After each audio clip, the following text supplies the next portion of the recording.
saksi-saksi kebangkitan. Di dalam Injil Matius pasal yang ke-28 ayat 1 mulai, setelah hari Sabat lewat menjelang menyingsingnya fajar pada hari pertama minggu itu, pergilah Maria Magdalena dan Maria yang lain menengok kubur itu.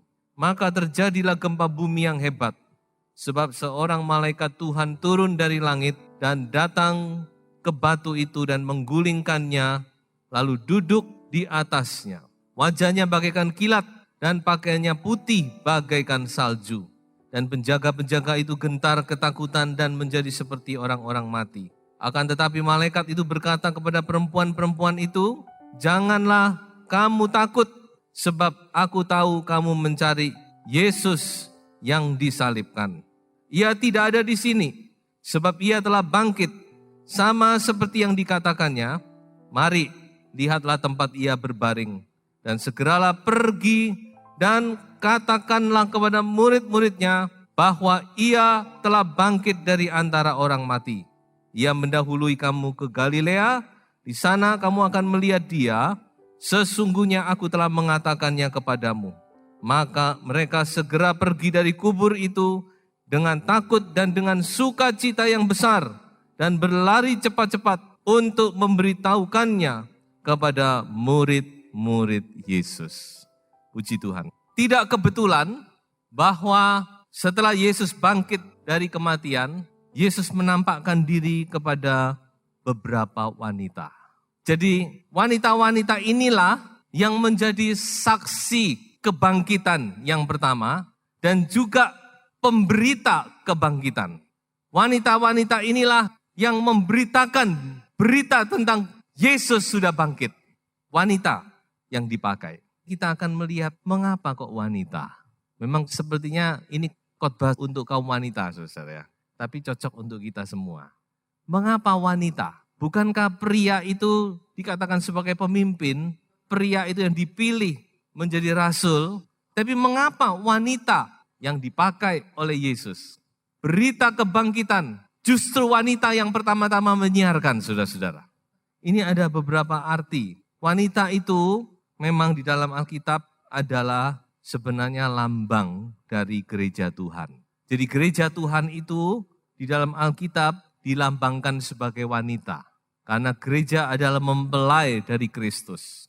Jadi kalau berbicara wanita, secara umum sebenarnya itu juga berbicara gereja Tuhan yang terdiri dari wanita dan pria, saudara-saudara. Jadi gereja Tuhan dipakai oleh Tuhan untuk memberitakan bahwa Yesus sudah bangkit. Tapi selain itu, saudara-saudara, wanita ini memang punya kelebihan. Ada kelebihan-kelebihan yang dimiliki oleh wanita. Sehingga wanitalah yang dipakai oleh Tuhan untuk memberitakan, untuk menjadi saksi. Yesus pertama-tama bangkit menampakkan diri kepada wanita. Bukan kepada pria, saudara. Bukan kepada Petrus. Bukan kepada Yohanes murid yang dikasihi. Tapi kepada wanita, saudara. Jadi ini memang sesuatu rahasia. Nah, coba kita mau mengerti apa sebenarnya kelebihan dari wanita itu. Yang pertama, saudara-saudara, kasih. Wanita itu punya kasih, saudara-saudara. Tentu ada yang perkecualian. Wanita itu punya kasih. Apa buktinya kalau wanita punya kasih? Coba saudara perhatikan dalam Alkitab. Tentang suami istri. Bagaimana nasihat Tuhan? Waktu Tuhan berbicara tentang suami istri, Tuhan tidak pernah sekalipun berkata, "Hai istri-istri, kasihilah suamimu." Yang Tuhan katakan apa? "Hai suami-suami, apa? Kasihilah istrimu." Kenapa? Apa istri tidak perlu mengasihi suami? Mengapa Tuhan tidak berkata, "Hai istri, kasihilah suamimu"? Karena tidak perlu. Karena itu dengan sendirinya, saudara. Amin, ibu-ibu. Jadi kalau istri mengasihi suami itu tidak perlu diajar, saudara. Tidak perlu diperintahkan. Itu dengan sendirinya. Istri mengasihi suami itu, saudara-saudara, dengan natural. Istri mengasihi suami, mama mengasihi anak, itu tidak perlu diajar, tidak perlu diperintahkan oleh Tuhan. Yang Tuhan perlu perintahkan ini si suami ini. Jadi ini salah satu bukti bahwa wanita itu punya kasih. Kasih inilah yang mendorong para wanita ini. Tadi kita sudah melihat ada Maria Magdalena, Maria, dan Setiap Injil ada beberapa versi, saudara. Kalau digabung kurang lebih ada 4-5 wanita di situ. Pagi-pagi mereka datang. Pada hari pertama minggu itu, mereka datang ke kubur karena mereka mengasihi Yesus, meskipun Yesus sudah mati. Jadi kasih itulah yang mendorong mereka untuk datang ke kubur. Memang wanita ini luar biasa, saudara-saudara ya. Saya melihat wanita ini memang diberi Tuhan karunia kasih ini. Mengapa saya katakan demikian? Karena saya lihat kadang-kadang suaminya sudah tidak karu-karuan, masih saja dicintai, saudara. Jadi ini yang pertama-tama kita lihat dalam kehidupan wanita, dia punya kasih. Sebab itu Amsal berkata, kalau orang itu punya istri itu berbahagia dan diberkati Tuhan. Dan kalau saudara adalah istri, jadilah istri yang sungguh-sungguh mengasihi suamimu. Amin. Yang kedua, apa kelebihan wanita? Kesetiaan. Karena kasih dan kesetiaan ini pada umumnya berjalan bersama-sama. Kasih dan kesetiaan. Wanita ini lebih setia, saudara. Harus diakui. Memang ada juga wanita yang tidak setia juga ada. Tapi saya berbicara ini secara umum. Terlebih wanita-wanita di dalam Kristus. Punya kesetiaan kepada Tuhan, kepada keluarga. Setia. Dia tidak akan nyeleweng, saudara-saudara. Tidak akan berpaling kepada yang lain. Inilah kelebihan dari seorang wanita. Kasih dan kesetiaan. Yang ketiga, apa kelebihan wanita? Keberanian. Memang kita seringkali berkata wanita itu identik dengan makhluk yang lemah. Firman Tuhan juga berkata makhluk yang lebih lemah. Apa buktinya kalau wanita itu berani? Ini buktinya tadi yang kita baca. Siapa yang menunggu sampai dibawa ke kayu salib? Waktu Yesus disalib, siapa? Petrus? Yakobus? Siapa yang menunggu? Wanita. Yang Petrus yang berkoar-koar, yang luar biasa itu mana? Singitan semua, hilang semua, saudara. Tapi wanita, ibu daripada Yesus, dia tidak peduli. Dia tunggu sampai Yesus mati. Dia ikuti mayatnya, di mana dikubur. Makanya mereka tahu kemana harus pergi. Karena mereka mengikuti di mana Yesus dikubur. Dan mereka juga yang datang pagi-pagi gak peduli di situ dijaga oleh serdadu Romawi, tidak peduli. Mereka berani. Inilah wanita, punya keberanian. Jangan main-main dengan wanita, saudara. Kalau sudah nekat, pria kalah. Yang keempat, apa kelebihan dari wanita?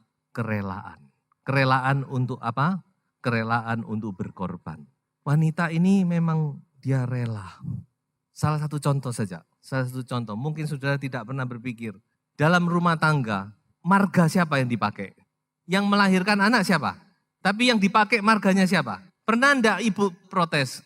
Kok margamu yang dipakai? Ada? Mestinya protes ibu-ibu itu. Rela dia. Enggak pernah berpikir. Padahal itu paling simpel saudara-saudara. Tapi enggak ada wanita yang protes. Kenapa kok begitu? Punya satu kerelaan. Wanita itu tidak pernah memperhitungkan pengorbanannya kepada keluarga. Walaupun soro, walaupun yang tampil pria kayak hebat-hebat toh. Padahal yang berkorban itu wanita, saudara-saudara. Tapi wanita tidak pernah protes.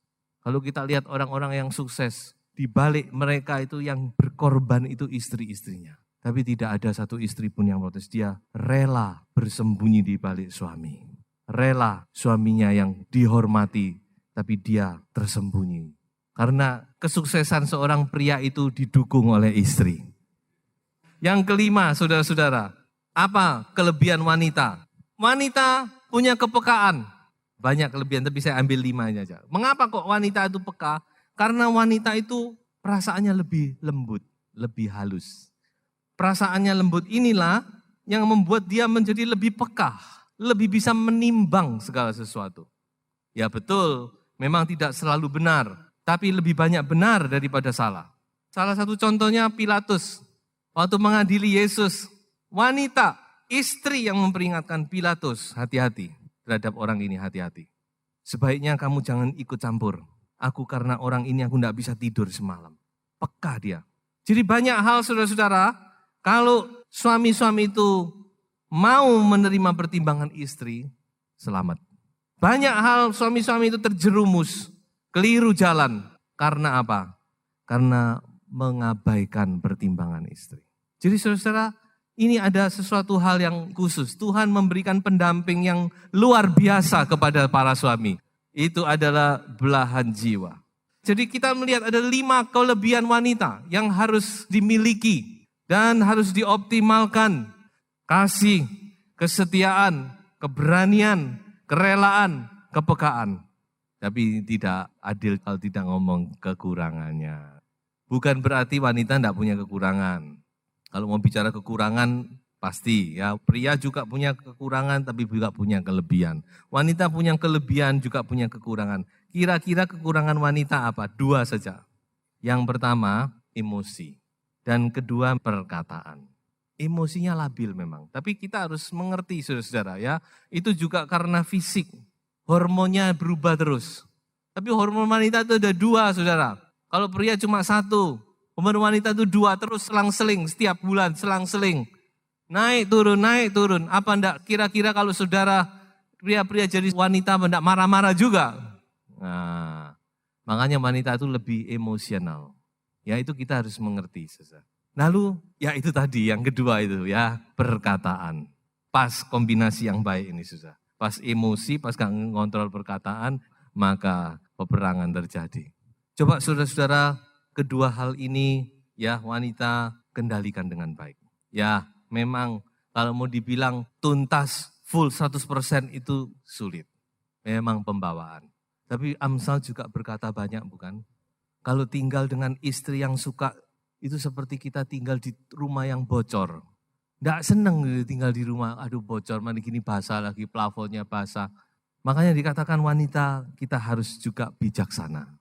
Jadi 2 hal ini saudara-saudara, kalau kita bisa mengontrol dengan baik, wah luar biasa. Benar-benar 5 roti 2 ekor ikan saudara. Ya, bisa memberi makan banyak orang.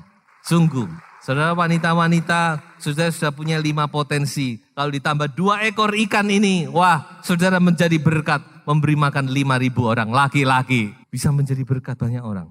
Wanita, seorang ibu, seorang istri. Saudara bisa mendorong, membangkitkan harapan yang baru dalam hati suami, dalam hati anak-anak. Memberikan dorongan dan benar-benar anak saudara bisa menjadi berkat yang luar biasa. Mari kita baca 1 ayat lagi di dalam Wahyu 12. Sekarang kita mau menginjak bagian-bagian terakhir. Di mana wanita juga berbicara tentang gereja Tuhan. Di dalam Wahyu 12 ayat 1, ada satu penglihatan dari Rasul Yohanes. Maka tampaklah suatu tanda besar di langit. Seorang perempuan berselubungkan matahari dengan bulan di bawah kakinya dan sebuah mahkota dari 12 bintang di atas kepalanya. Ia sedang mengandung dan dalam keluhan dan penderitaannya hendak melahirkan. Ia berteriak kesakitan. Siapa wanita ini? Ada banyak penafsiran tentu. Kalau bicara wahyu itu bicara penafsiran sudah. Jadi wanita ini berbicara tentang gereja yang sempurna di akhir zaman. Gereja yang sempurna, yang sedang saudara-saudara gereja akan disempurnakan menjelang kedatangan antikristus. Tuhan akan bekerja membawa gereja juga kepada kesempurnaan. Saya akan lompat kepada ayat yang ke-10 dan ayat yang ke-11 dari Wahyu 12.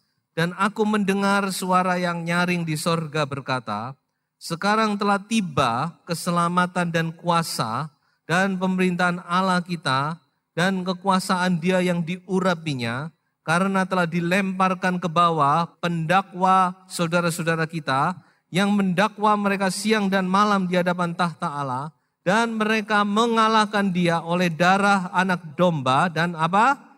Oleh perkataan kesaksian mereka. Haleluya, sudah. Inilah sekarang yang saya mau katakan bahwa gereja di akhir zaman punya tanggung jawab untuk bersaksi. Jadi bukan saja wanita secara fisik yang bersaksi tentang kebangkitan Yesus, tapi gereja Tuhan, wanita-wanita rohani, kita harus juga bersaksi, memberitakan bahwa Yesus Kristus adalah Tuhan yang hidup dan berkuasa. Haleluya. Yesus Kristus itu hidup dan berkuasa. Saudara harus bersaksi. Apa yang saudara alami, saksikan itu. Bahwa Yesus sungguh hidup. Jangan malu untuk bersaksi. Kalau Tuhan kasih kesempatan saudara bersaksi. Saksikan bahwa Yesus Kristus, Yesus saudara hidup. Dia bangkit dari kematian. Dia adalah Tuhan. Dia adalah anak Allah yang hidup. Dia duduk di sebelah kanan Allah Bapa. Dan satu kali dia akan datang kembali. Ini yang perlu kita saksikan. kita harus menjadi saksi-saksi kebangkitan. Sebagai ayat terakhir, Kisah Rasul pasal 4 ayat 20. Apa yang dikatakan oleh para rasul pada waktu mereka dihakimi. Dikatakan demikian, sebab tidak mungkin bagi kami untuk tidak berkata-kata tentang apa yang telah kami lihat dan yang telah kami dengar. Haleluya. Oh, tidak mungkin kami tidak berkata-kata, saudara-saudara. Oh, jangan sampai saudara membungkam mulutmu. Pakai kata, tidak mungkin kami mau membungkam mulut. Apa yang kami alami, kami mau saksikan, kami mau beritakan kepada dunia. Karena kami sudah alami sendiri, kami lihat sendiri, kami dengar sendiri. Inilah saudara yang harus menjadi pedoman kita di hari Sabat. Tidak mungkin, tidak ada yang bisa membungkam mulut kami. Seperti yang dikatakan oleh Paulus, meskipun aku terbelenggu, tetapi Injil Kristus tidak akan terbelenggu. Sudah jadilah saksi-saksi Tuhan. Jadilah saksi kebangkitan. Yesus hidup, Yesus berkuasa, Yesus mau menolong, Yesus mau menyelamatkan, Yesus mau menyembuhkan, Yesus mau memulihkan rumah tangga, Yesus mau memberkati. Haleluya. Yesus ada segala-galanya, saudara. Sebelum saya tutup khotbah ini, ada 3 pesan yang ingin saya sampaikan.